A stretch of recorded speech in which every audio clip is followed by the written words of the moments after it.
and welcome to Exotic Locations with Chicago Stan. Here's Chicago Stan with the locale. Thanks, Solandria.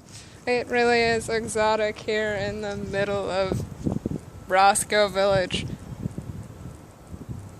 I do believe I just hallucinated a man in the yard next door. Shows what that water in the Midwest will do to you, right? There's just not enough toxins killing my brain, and I have a theory that spirits are fleeing to this area. Evidence number one: the population of birds is unusually stable, almost as if they're gathering for some seasonal celebration, but this is not a bird culture thing. That's far too complex for their tiny feathered spirits. They would only think of a nest to build, and of worms and of eggs.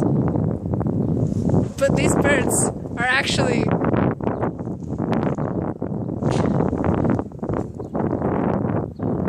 misuse the word, but they're flocking.